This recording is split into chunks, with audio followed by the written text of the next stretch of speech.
Yo, g'day. It's Chris O. I did this for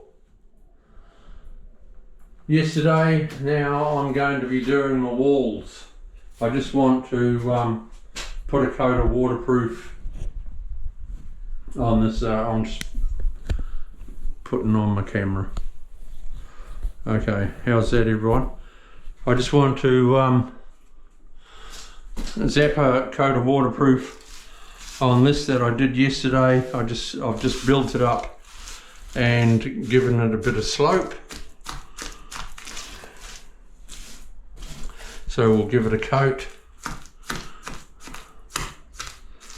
I've just arrived here first thing in the morning.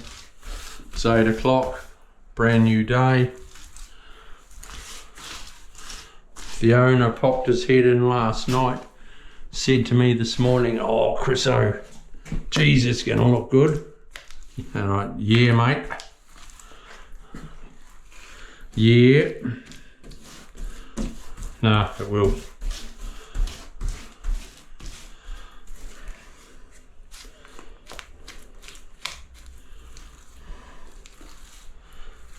Right, that's cool. It is always good, everyone, if you have a bit of slope. When the water, a bit of water soaks through your grout, it's the same as your floor tiling.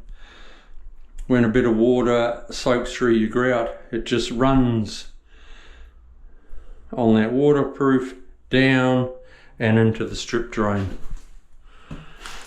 And there's no water sitting there at any time. You see, waterproof is not something that you keep immersed in water, and that's why I'm so against now waterproofing on the slab and then putting your mud over the top.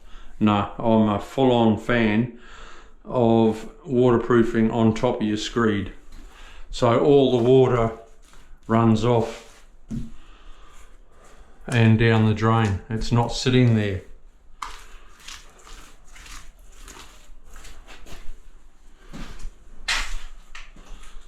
We'll see you soon. This is Chris O.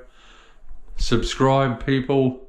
Help grow the channel. You will always see something that's that I'm up to.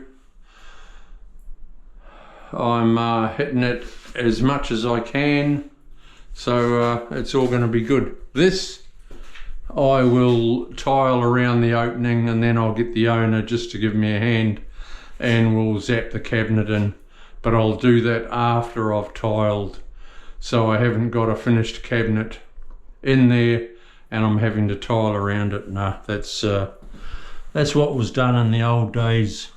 Vanities got put in and you're trying to tile around them, and oh Jesus, nah, you don't do anything like that anymore. That's out. We'll see you soon. Ciao.